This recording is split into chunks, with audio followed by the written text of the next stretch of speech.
So my daughter decided that the loft bed was not for her and she wanted something a little bit smaller for her room.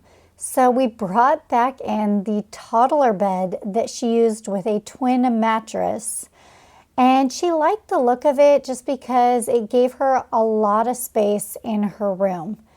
However, putting a teen in a toddler bed just did not work out so well. The first time she sat on the bed, it broke.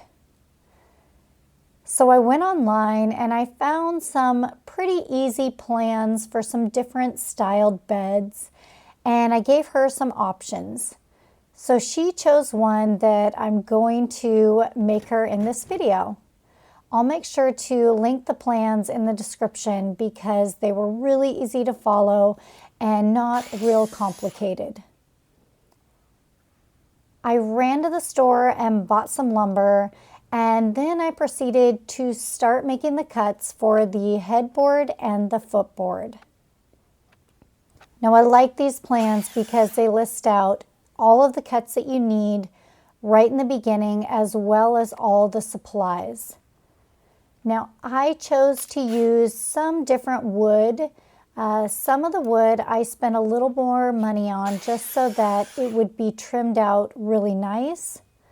Now you'll notice these 4x4s, I did use some inexpensive wood, so I have to do quite a bit of sanding here just to make sure that it's smooth and doesn't have the rough edges with all of the green marks in it.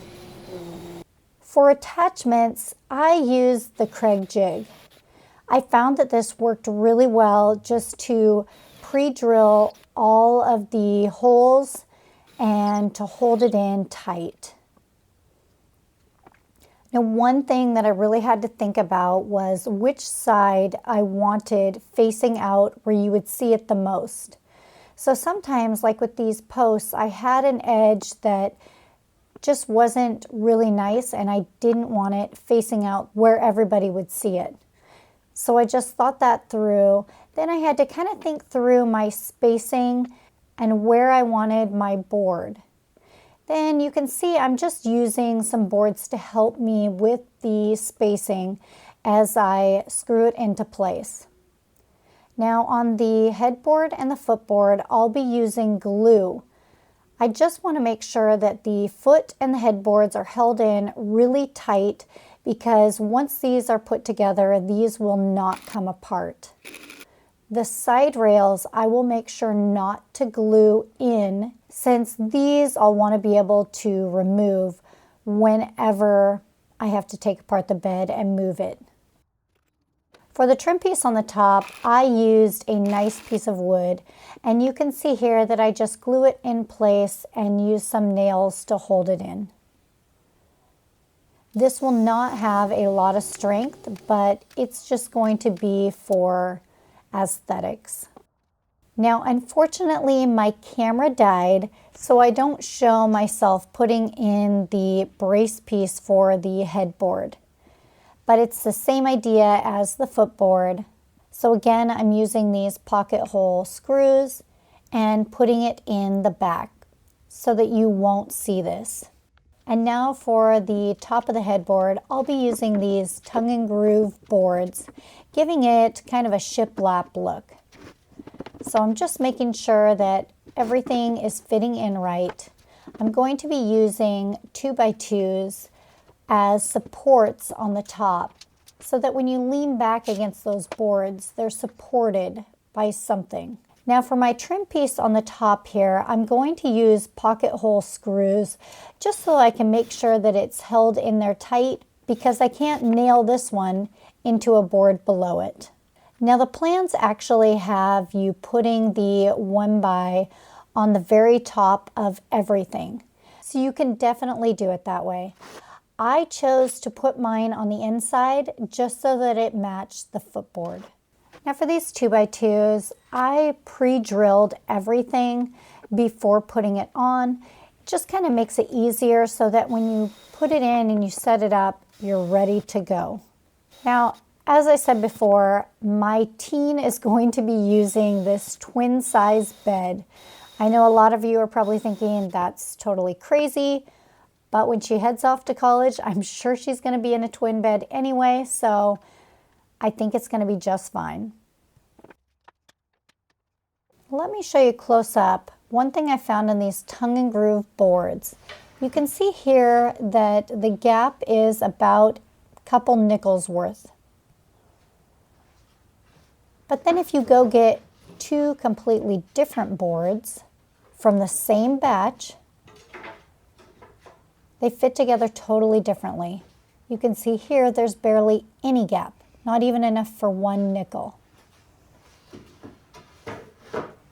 So I decided to dig through the penny bank, and I will be using these two nickels, and I'll just be putting them in between each of the boards, just to make sure that I have the same spacing throughout. Now, since these will be overlapping one another, I am pre-staining them before putting them up.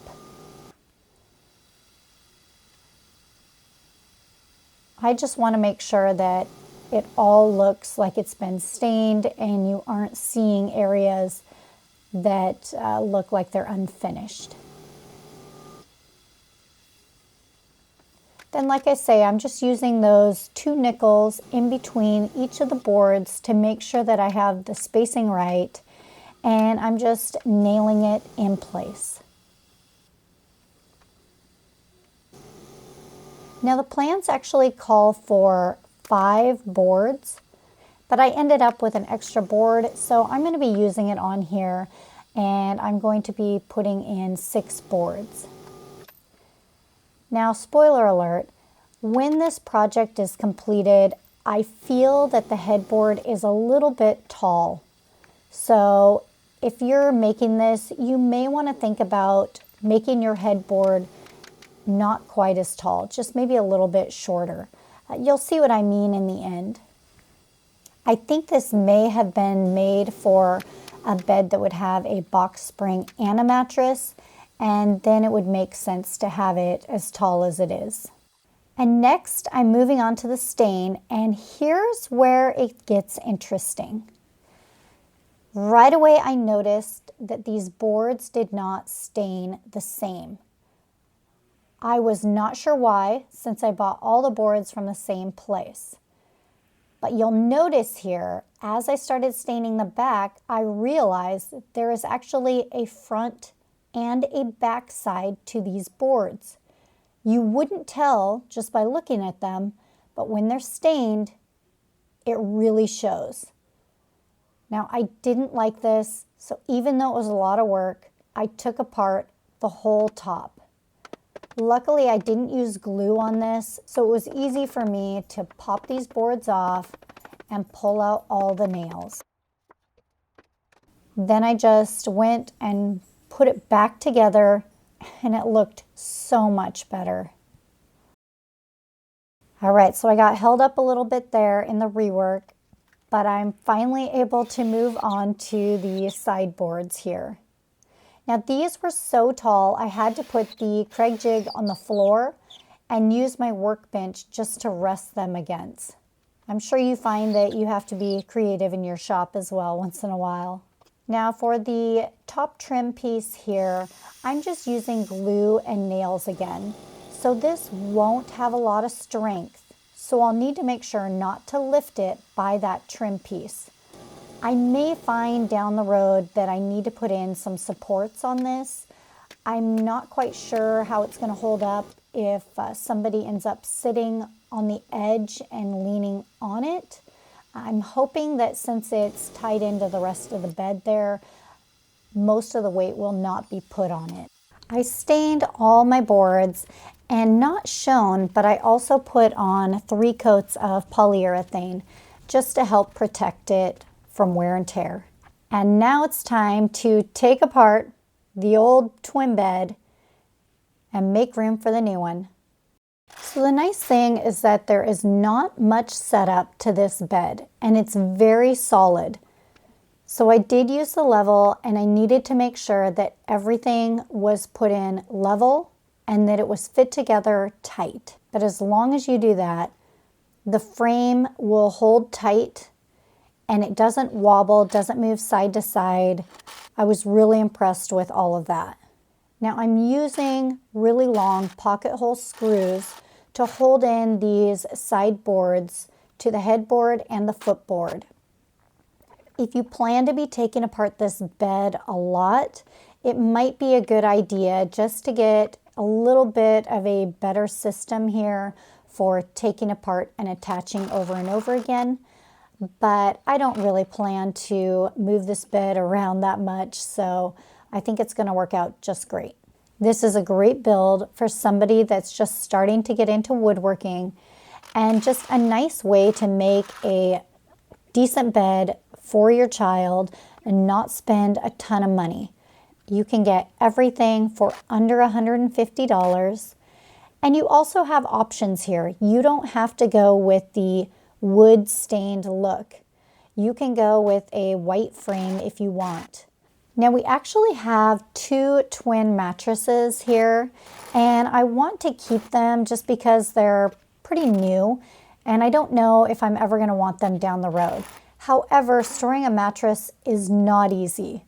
So I made sure to leave enough room underneath where we will be storing the mattress underneath this bed.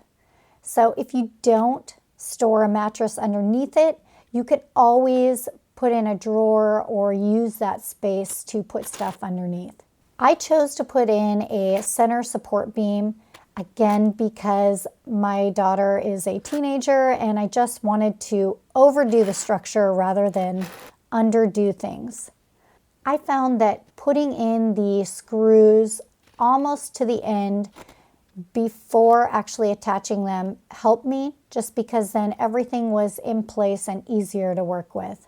Most of this I was able to do by myself, but once in a while you just need an extra hand to help hold something. So make sure you enlist your child to do some holding as well. Sometimes it's just fun to see what you can make and see what you can do on your own. I hope that this will inspire you guys to get out there and just make and build something. You don't have to keep these things forever, and it doesn't cost a fortune. Sometimes it's just fun on the weekend to run to the hardware store, grab some wood, and just put something together. And if you have kids like me, they always want something new in their room just to spruce it up and make things look a little different. So have a little fun in the process.